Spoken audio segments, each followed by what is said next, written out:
এইটো এইফালে দেখিছে এইটো পিঞ্জৰা লৈ আনিছোঁ।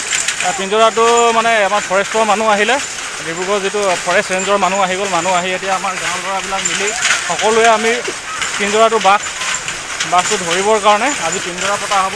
এইটো আনি আছোঁ এনেকৈ ঠেলি ঠেলি জেগাত লগাম ফাৰ্মৰ কাষতে। চাওক আমাৰ বাইদেউহঁতেও যিমান কষ্ট কৰিছে তেখেতলোকে চাওক। অতি দুখেৰে ক'বলৈ ওলাইছোঁ যে যোৱা দুদিন ধৰি মোৰ ফাৰ্মত, ব্ৰইলাৰ ফাৰ্মত বাঘৰ উপদ্ৰৱটো বহুত বাঢ়ি গৈছে। মানে বাঘ সোমাইছে, নাহৰ ফুটুকী বাঘ, কিন্তু বাঘটো মই দেখা নাই। ফৰেষ্টৰ মানুহেহে কৈছে যে নাহৰ ফুটুকী হয় বুলি, মানে খোজৰ যিবিলাক চিনবিলাক খোজবিলাক চাই কিনি। তো এতিয়া কথাটো হ'ল কি, আমাৰ আজিৰ পৰা 20-25 দিনৰ আগৰ পৰা মানে আমাৰ আগতে ইয়াতে মোৰ এৰিয়াটোত আমাৰ গাঁৱত কেতিয়াও বাঘৰ উপদ্ৰৱ হোৱা নাছিলে বা বাঘ অহা নাছিলে, দেখাও নাছিলে। কিন্তু এই যোৱা 20 দিনমান ধৰি ইয়াত বাঘ আহিছে, এটাই আহিছে। মানুহে দেখিছিলে সেই বাঘটো, কিছুমানে দেখিছে মানে বাগানৰ তললৈ পাৰ হৈ যোৱা এনেকৈ, আৰু পাত চিঙা মানুহবিলাকে দেখিছে। আৰু তাতে ছাগলী খাইছিলে, গৰু পোৱালি খাইছে, তেনেকৈ খাই আছিলে। কিন্তু যোৱা পৰহিৰ পৰা মোৰ ফাৰ্মত লাগি গ'ল, 2 দিন হ'ল।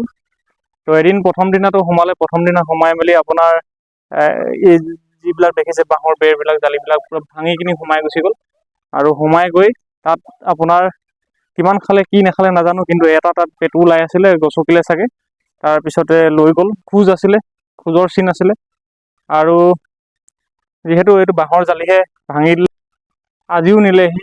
আজি ৰাতিও আহিছিলে নিবৰ কাৰণে। আজি ৰাতি জানিবা কুকুৰে ভুকিলে আৰু আমাৰ ওচৰৰ মানুহবিলাকে সাৰ পালে, ময়ো সাৰ পালোঁ, তেনেকৈ খেদাই দিলোঁ। সি মুৰ্গীটো মানে বাহিৰত এৰি থৈ গুচি গ'ল, নিব নোৱাৰিলে, পলালে।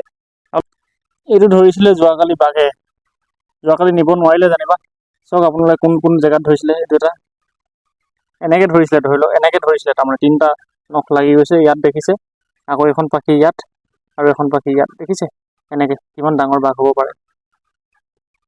মই যোৱাকালি অলৰেডি এপ্লিকেশ্যন দিছিলোঁ আমাৰ ডিব্ৰুগড় যিটো ফৰেষ্ট ৰেঞ্জ অফিচ আছে, তাতে মই এপ্লিকেশ্যন দিলোঁ। আৰু এপ্লিকেশ্যন দিয়াৰ কাৰণে তেখেতলোকে আহি মেলি আজি চাওক আপোনালোকে মোৰ এই ফাৰ্মৰ কাষতে এইটো দেখিছে পিঞ্জৰা লগাই থৈ গ'ল। তেখেতলোকক মই ধন্যবাদ দিছোঁ। আৰু মানে ইমান সোনকালে কুইক একশ্যন লোৱাৰ কাৰণে তেখেতলোকক এপ্লিকেশ্যন দিয়াৰ লগে লগে আহিলে আজি, আৰু আহি ইয়াত লগাই থৈ গ'ল। আৰু আমি এইটো ৰাতিলৈ একদম মানে ঠিক কৰিম। আমাক শিকাই থৈ গৈছে কেনেকৈ কৰিব লাগে, কি নাই, গোটেইখিনি ৰাতিলৈ কৰিম। আৰু যাতে আশা ৰাখিছোঁ যাতে পিঞ্জৰাটোত সোমায় বাঘটো। কিন্তু এটা কথা, ইফালে অলপ যাব মানে এই পিঞ্জৰাটো নিবলৈ অসুবিধা হ'লে বোলে জেওৰা আছে, আৰু জেগাটো অসুবিধা হোৱাৰ কাৰণে। কিন্তু বস্তুটো বাঘটো সেই ইটো ছাইডৰ পৰা, এই ছাইডৰ পৰাহে আহিছিলে।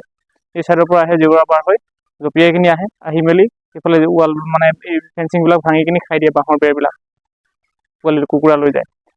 এতিয়া আমি এইফালৰ পৰা এনেকৈ পাতিছোঁ, কিন্তু কি হয় এতিয়া, দেখে নে নেদেখে, ইয়াত সোমাইহি নে নোসোমায়। ইয়াত এটা ছাগলী দিম বুলি ভাবিছোঁ, চাওঁ কি হয়।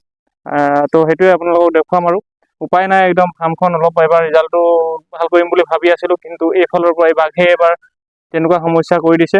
মানে কিবা এটা নহয় কিবা এটাতো ওলাই থাকে, তেনেকুৱা সমস্যা।